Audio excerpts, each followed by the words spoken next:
जास्तीत जास्त समाजातले लोक येऊन ही शुभेच्छा. मस्त मस्त. आणि सपना तू म्हणालीस तसं जुंबडे कुटुंबातले आता जेव्हा आम्ही वेगवेगळे ग्रुप पाहतोय त्यावेळेला तुमच्या नावाची आम्हाला जेव्हा 8-9 नावं दिसतात तेव्हा हे कळतं की जेव्हा आपण फॅमिली शेतकरी म्हणतोय तर फॅमिली शेतकरी संकल्पना अशाच पद्धतीने पुढे जाते. लोकांनी त्याचा स्वतःचे अनुभव असे शेअर करावेत आणि आपल्याच जवळच्या मंडळींना आपली नैसर्गिक आणि संपूर्ण विषमुक्त शेतीतली भाजी जास्तीत जास्त लोकांपर्यंत पोहोचू देत ही आपण शुभेच्छा देऊयात.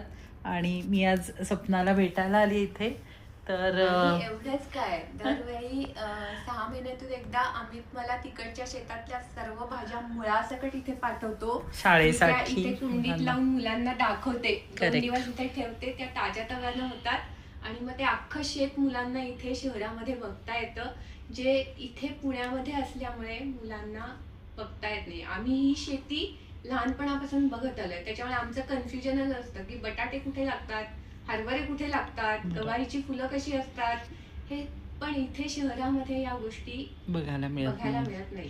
तर फडके ऑर्गॅनिकनी असंही, जसं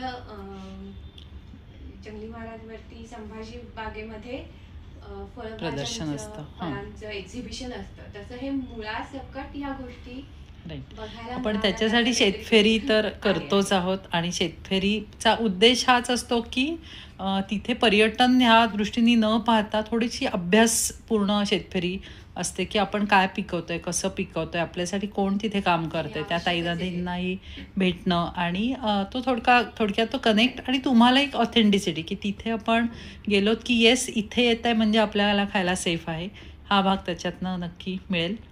भेटू आपण असेच. आणि मी अजून सगळ्यांना भेटायला जाते आहे त्यामुळे हे अनुभवही आपण शेअर करूयात. धन्यवाद.